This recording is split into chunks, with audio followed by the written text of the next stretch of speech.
Здраво луѓе мои, добро дојдовте во уште едно мое ново видео. Сакам пред да го започнам нели нормално да ви ги честитам новогодишните празници. За мене едни од најубавите денови во годината, а денеска ете со причина го одбрав овој ден да го снимам ова видео 9 јануари, Свети Стефан, затоа пред да го започнам ќе го честитам на оние што го празнуваат овој ден, ќе си го честитам и сам на себе. За мене овој ден секогаш представувал дружба, веселба со пријателите, со блиските, но годинава поради нели пандемијата одлучив нормално да не го празнувам на таков начин, туку да ги одбележам обичаите. Но затоа одлучив да го поминам заедно со вас и кај мене буквално се има причина. Чекав многу долго време за овој момент сега и не знам, имам трема.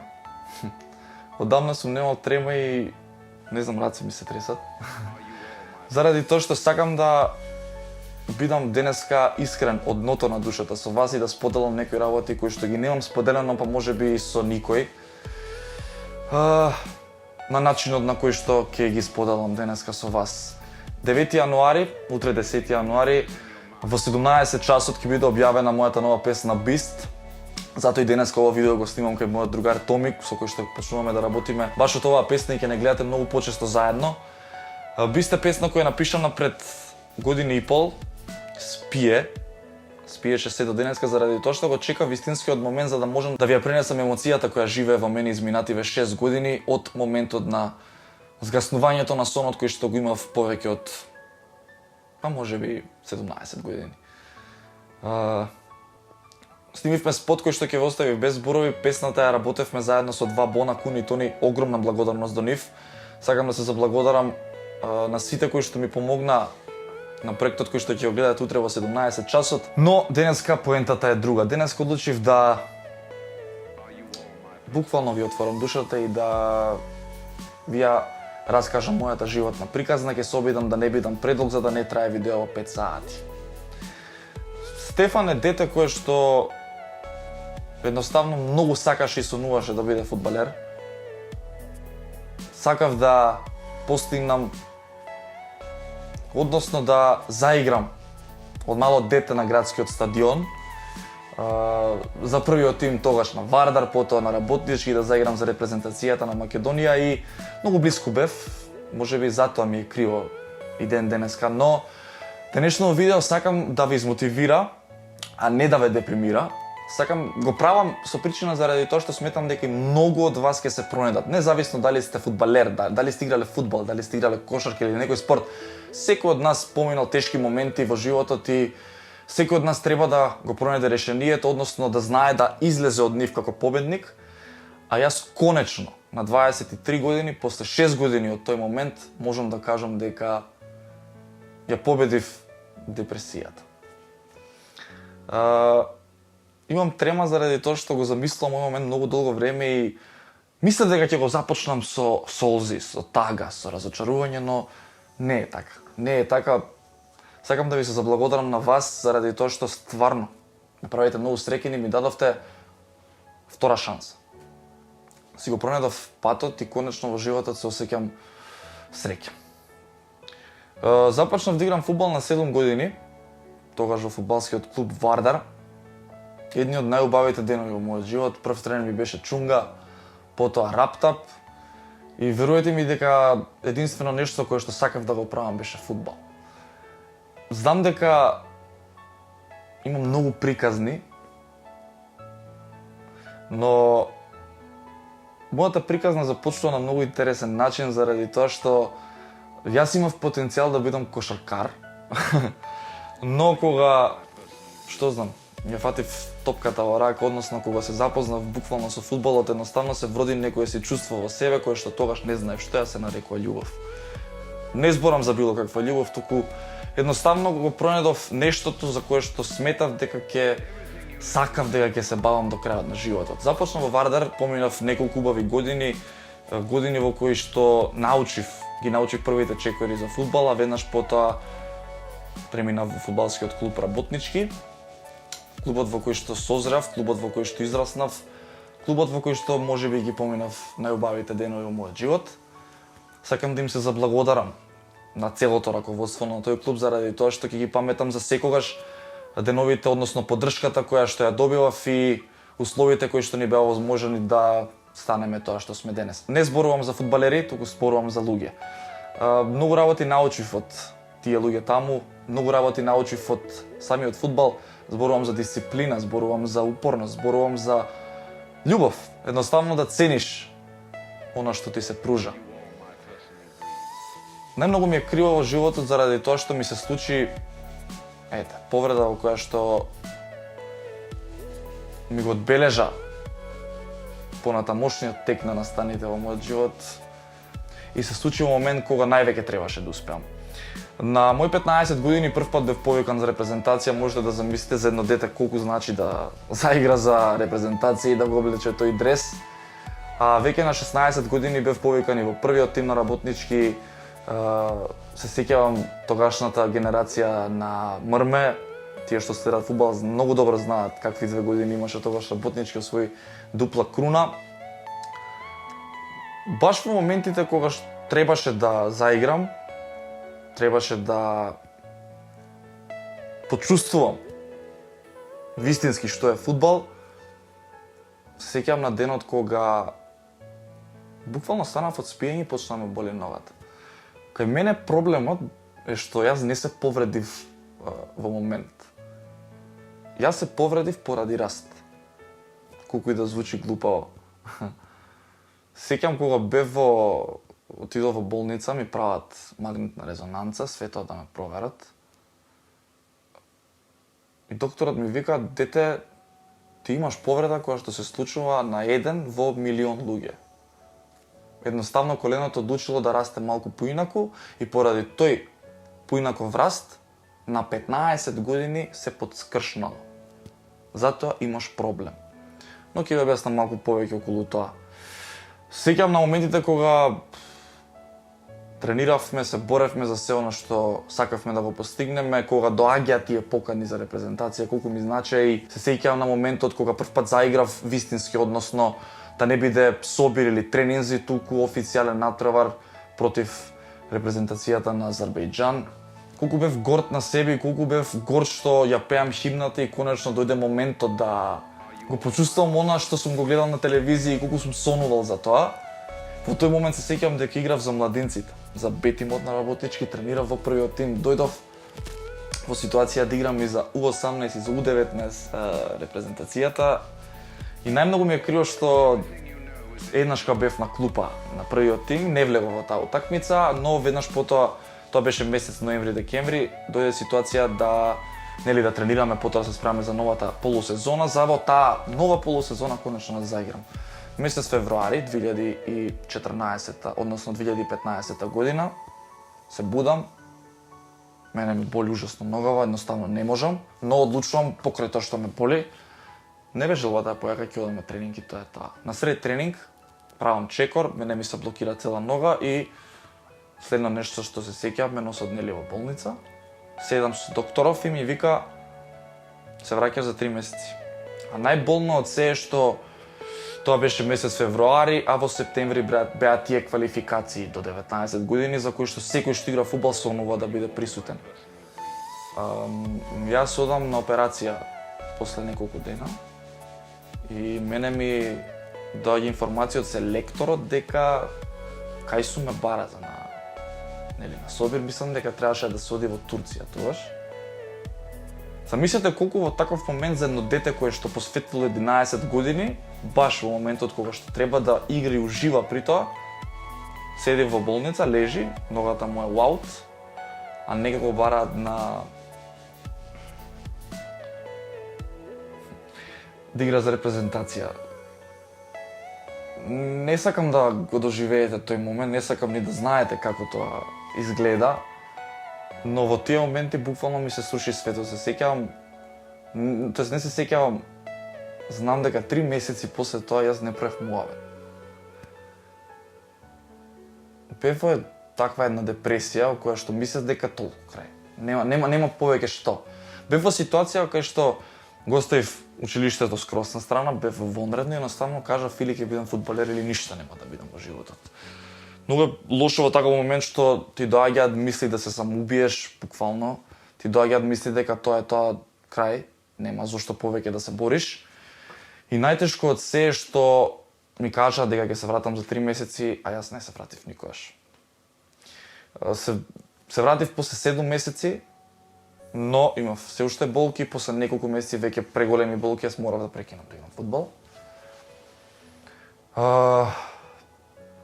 И ден денес имам проблеми, мислам дека ќе треба пак да се оперирам дефинитивно заради тоа што не можам да трчам, не можам да дигам килажи во теретана и моментално мислам дека ми е во најлоша ситуација коленово, но не се. 18 години без професија, без иднина, без желба за живот правам муабета, не за нешто друго и без план што ќе правам следно. Знам дека многу од вас се нашле во таква ситуација, знам. Затоа го правам ова видео, за до крајот да ви објаснам некои работи. Сега кога ќе се сетам, едноставно многу тешки денови, многу. Ниту еден совет од пријателите, од родителите, од блиските, ниту една поддршка не ми значила, ништо не ми помагало, ништо. 4 до 5 месеци не можев да сватам што треба да правам и верувајте ми дека не излегував од дома, ниту се дружев, ниту комуницирав, немав социјален живот, едноставно се затвори во соба. Во тој момент ми помогна само теретаната. Почнав да одам во теретана, да имам физичка активност, почна да се менува моето тело и покрај фудбалот најголема желба во животот ми беше да си ги средам ушите. Колку и да звучи смешно, да, имав клемпави уши и ми беа страшен комплекс и не само одорва во текот на целиот живот. И тоа лето се сеќавам после тоа, си ги средив ушите и едноставно одев во теретана, ништо друго. Почнав да едноставно да живеам, но се уште не можев да сватам за што ќе правам. Едноставно начукав 19 години, немав школа, не знаев што да сакам пак, за што да се борам, што да работам, кој пат да го фатам. Едноставно бев изгубен. Ми беше многу тешко, јас година и пол не гледав фудбал. Не сакав да гледам македонска репрезентација, не сакав да гледам фудбал, македонски фудбал прва лига, едноставно мене ми беше многу тешко, нешто живееше во мене, најверојатно многу гнев. Ми беше стварно многу тешко. Мотивацијата во мојот живот доаѓа во моментот кога, за оние што не знаат, оние што знаат, правам едно видео кое што оди вајрал за Сергеј Варушлија и мене ми го менува животот во тој момент. Туку имам некоја си пауза од 2-3 години од фудбалот и тоа, кај што работев и како шанкер, работев како келнер, буквално све правев само да не седам дома и да не џаболебарам, едноставно да движам, но никогаш после тоа не бев среќен, немав момент за среќа, немав момент за исполнетост. И го правам тоа видео, и никаде рачунајте дете што играло фудбал, што немало ни допирна точка со камери, одеднаш ке излага на телевизија. Ми понудија работа и во тој момент си кажав, човек, што и да е ова е можеби новата шанса, можеби. Не знаев. Едноставно реков, јас сум многу емотивен човек, ја така ги прифаќам тие работи. Едноставно, јас се приврзувам за моменти, мене ми значат, јас се сеќавам, јас ги ценам. И се сеќавам дека толку бев мотивиран во тој момент да го зграпчам тоа и да пробам да успеам. И покрај тоа што ниту имав речник за на телевизија, ниту имав знаење, некој ми даде шанса. Јас секогаш ќе бидам благодарен на Сергеј Варушлија и на Бојан Јовановски, на целокупната екипа на РНТВ заради тоа што во тој момент дадоа шанса на дете кое што поима нема телевизија. Поминува година дена, се вклопив, се е кул, работам. Знаете што се случи. Јас тие моменти ги доживам емотивно, не знам. Се затвара телевизијата и јас се враќам на истиот момент како што беше со фудбалот. Седам дома и си викам, добро бе, пичка му матери. Зошто? Се сеќавате на реченицата во претходното видео кај што викам дека погледнам во небото и прашав зошто и немаш одговор. Ете истото. Си викав зошто? Која е веројатноста да се случува ова и зошто постојано да се случува нешто поврзано со мене во негативна смисла? Кога ќе дојде моето? Повторно 3 месеци без работа, откажам дека ќе го работам. Тој повторно не знам што да правам и единствена солуција во главата е да ја напуштам државата. Заради тоа што сметам дека кај нас за мене веќе нема ништо. Се случува еден чуден повик, ме повикуваат од Алфа телевизија, ме повикуваат да работам во утринска емисија и ми нудат да зборувам на политички и на општествени теми за кои што јас појма немам. Но никогаш во животот нема да дозволам да живеам од мајка ми и татко ми, поготово на овие години. И тогаш немав избор, едноставно решив, да, ајде, одам, тоа е, што и да е ќе правам, јас нема да бидам клошар и нема да бидам джаболебар, нема да дозволам. Не беше работата која што ја сонував и која што ја сакав и не беше работата која што ми исполнува и ми беше многу тешко да станувам во 4 посаба или да зборувам на теми на кои што стварно не сакам да зборувам, но многу им сум благодарен заради тоа што буквално ме вратија од мртвите повторно, некако. Колку и да немам среќа во целава приказна до сега, пронаоѓате малку среќа. Поминав година дена во Алфа телевизија и немав момент да се радувам, туку едноставно живеев. Ајде, беше моментот, ајде нека оди, да не е без ич. Тука доаѓа убавиот момент. Месец јуни, седам јас со Огнен Здравковски. Седиме на кафе и ми вика, Доро бе брат, почни со YouTube. И го гледам, викам, абе човек, тоа е за мали деца, глупости, сега ќе правам YouTube кариера, шо е тоа? Еј, глупеден ми вика, бе, толку да си почни со YouTube тој днината, човек. Не ти треба телевизија, батали си изгуби, кај си, никој не те гледа, те нема, не се дружиш. Буквално и така беше. Кога работиш утринска, не можеш баш да се да се вклопиш во начинот на живење со другиве, треба да стануваш порано. И така ме замисли и почнувам јас со YouTube. Благодарение на вас, за само еден месец постигаме бројка од 15.000 сабскрајбери и некако во тој момент си го наоѓам патот.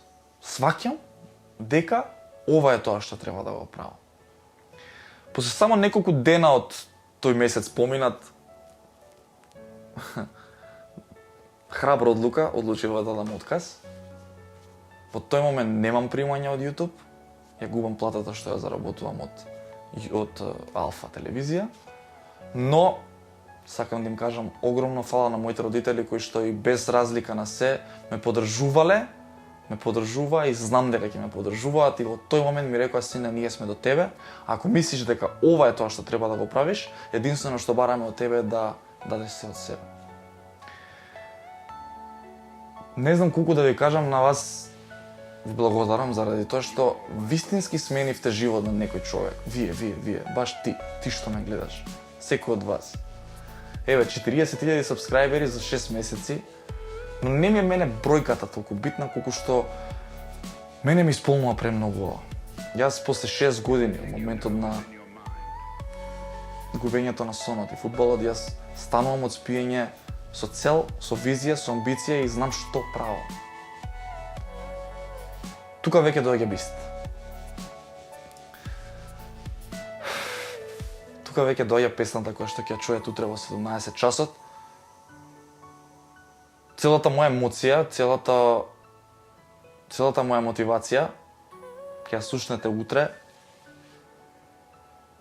Ова е песна која што нема да ве депримира. Ова е песна која што сакам да ја почувствувате како да е ваша. Тоа ми е целта. Сакам за оние што секако мене, што го пронашле патот по втор, по трет пат, по пети пат, да се сетат на тие тешки моменти и да ги ценат сега моментите што ги доживуваат. За оние што се во ситуација во која што сум бил и мислат дека нема излез и дека е крај, сакам оваа песна да ви измотивира, да ви ги отвори хоризонтите на размислување и да ви даде надеж дека има нешто повеќе од тоа што го правите и што сте го изгубиле можеби. Сакам да му се заблагодарам на Томислав Живковиќ, кој што целата моја замисла ја долови. Вие не сте свесни каков спот ве очекува утре. Сакам да им се заблагодарам и на Кун и на Тони за емоцијата која што ми ја извадија во моментот кога пеев кај нив и за несебичната поддршка и помош која што ми ја пружија. Во моментот кога утре ќе излезе, во 17 часот, целата тага што ја чувствував и депресија низ која поминав, завршува. Од утре па натаму започнуваме нова книга, не нов лист. Затоа сакам да ви се заблагодарам од целото срце, јас треперам. Не знам колку може тоа да се види, затоа што ми го сменивте животот, затоа што ми дадовте нов пат и затоа што ми станавте фамилија. Ставете мислење на се ова што го чувте и се гледаме утре во 17 часот. Ве сакам сите. All I wanna do is just flex.